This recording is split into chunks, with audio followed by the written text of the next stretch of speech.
میں سے یار مشک یار ہوں، آزما کر دیکھ لے۔ گور شاہی مرحبا۔ گور شاہی مرحبا۔ حج کا موقع ہے اور 25 نومبر کو حج ہو رہا ہے شاید۔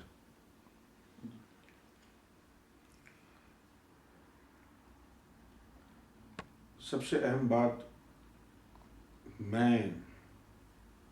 یہ ندیم بھائی یہاں کیمرہ لگا کے بیٹھے ہیں، یوٹیوب پر لگانے کے لیے یہ خطاب، اور چند لوگ سامنے بیٹھے ہیں۔ مولویوں کی طرح حج کے فوائد اور حج کے مناسک تو بیان نہیں کروں گا میں، لیکن وہ باتیں حج کے بارے میں ضرور بتاؤں گا کہ جو قرآن میں اور حدیث میں ہونے کے باوجود مسلمان قوم جن کو بھلا چکی ہے اور اس قدر سخت گستاخ ہیں مسلمان قرآن کے اور ہٹ دھرمی کا شکار ہیں۔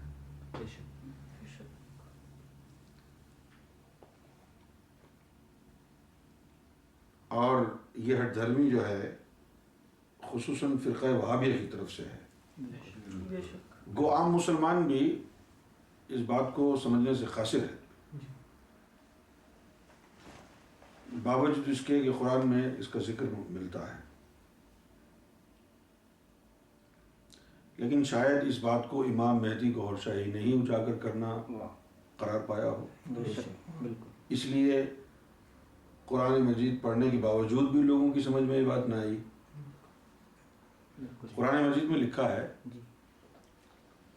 جس طرح نماز کے بارے میں ہے، نماز کے بارے میں قرآن کہتا ہے کہ یہ مومنوں پر فرض کی گئی ہے، بالکل جس طرح روزوں کے بارے میں ہے،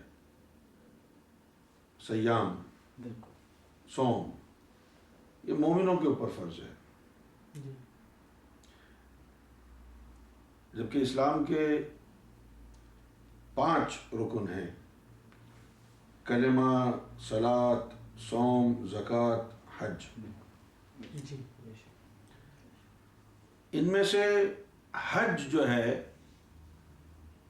وہ واحد رکن اسلام کا ہے کہ جس کے لیے مومنوں کا ذکر نہیں کیا ہے، بلکہ کہا ہے قرآن نے کہ حج پوری انسانیت پر فرض ہے۔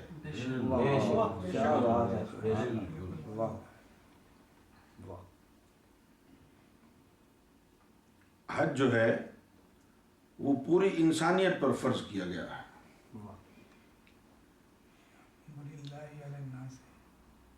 ہاں ذرا پڑھ دیتے ہیں۔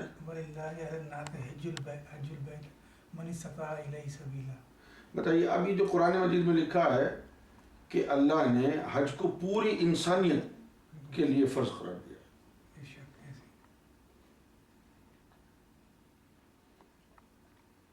بہت سارے نکات ہیں اس کے بارے میں جو میں بیان کرنا چاہتا ہوں۔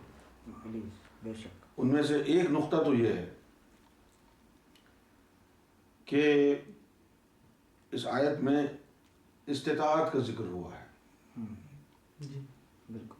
جو کعبے کے برابر میں رہتے تھے، اگر استطاعت سے مراد یہ لے لیا گیا ہو کہ بھئی جس کے پاس پیسہ ہو ہوائی جہاز کا ٹکٹ خریدنے کا، ہوٹلنگ کا خرچہ برداشت کرنے کا، اگر مالی حیثیت کو استطاعت کا نام دیا جائے تو اس وقت تو یہ چیزیں تھیں ہی نہیں۔ کیا بات ہے، بے شک، بہت خوب، زبردست، بالکل۔ جو سرکار گوھر شاہی کے علم اور فیض کی روشنی میں میں اس آیت کا مطلب سمجھا وہ یہ ہے، استطاعت سے مراد باطنی استطاعت ہے، کہ جو حج کرنے کے قابل ہو گیا ہو وہ حج ضرور کرے، سبحان اللہ. اب حج کرنے کے قابل ہو گیا ہو سے مراد کیا ہے؟ سرکار نے ہمیں بتایا ہے کہ ہمارے جسم میں 7 لطائف ہیں، اور آپ اگر غور فرمائیں تو حج اور عمرے کے دوران خانہ کعبہ کے 7 ہی طواف کرتے ہیں. بے شک بے شک. معلوم یہ ہوتا ہے کہ ہر طواف پر ہر لطیفے پر تجلی پڑتی ہے. واہ واہ واہ. سبحان اللہ. بے شک. اب اگر کسی کے 7 لطائف منور ہوں گے، روشن ہوں گے، ان 7 لطائف کے منور ہونے کو باطنی استطاعت کہا گیا. سبحان اللہ. جس نے یہ استطاعت حاصل کر لی، بے شک بے شک. بالکل.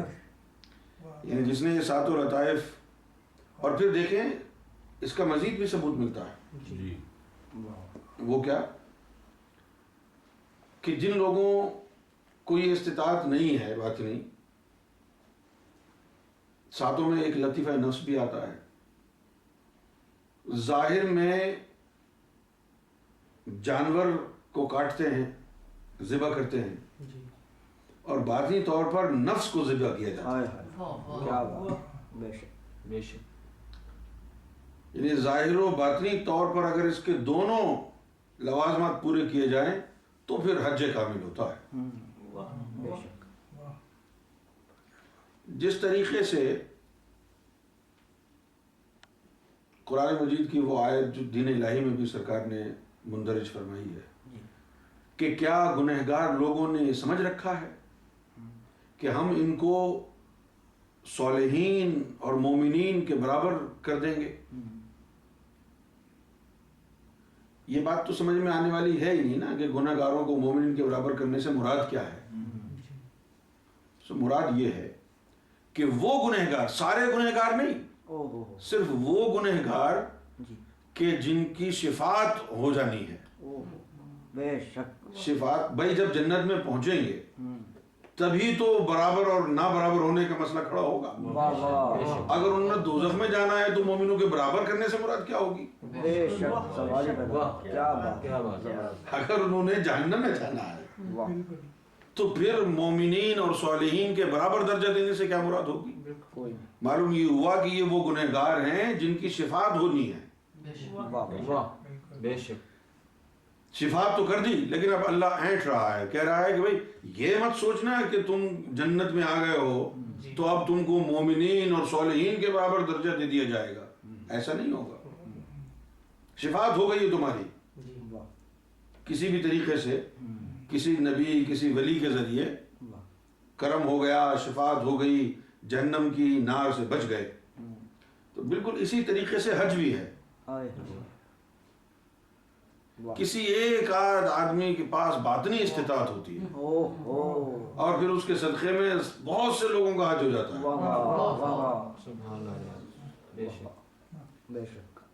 کوئی ایک آدھ ہی پہنچتا ہے جو ظاہری اور باطنی لوازمات کے ساتھ حج کامل تک پہنچے. شیطان کو کنکر مارتے ہیں وہاں جا کے، اپنے اندر جو بیٹھا ہے اس شیطان کو بھی تو مارنا ہے نا. جس طرح ایک حدیث میں ہے کہ رجعانا من الجہاد الاصغر الى الجہاد الاکبر. بالکل. کہ اب ہم نے جو ہے رجوع کرنا ہے. جب یہ جنگ ختم ہو گئی، جب محمد رسول اللہ صلی اللہ علیہ وسلم نے کافروں کو شکست دے دی، جنگ ختم ہو گئی اور فتح مکہ ہو گیا. When wars were over and Makkah was conquered, there was no point, there was no need for a war in the future because Muslim became an empire, they became the strongest power in the region. So he was not expecting any wars to come in the near future. And the companions of the Prophet asked the Prophet, what do we do now? Then Prophet Muhammad said, now we should proceed from Jihadul Asghar ila al Jihadul Akbar.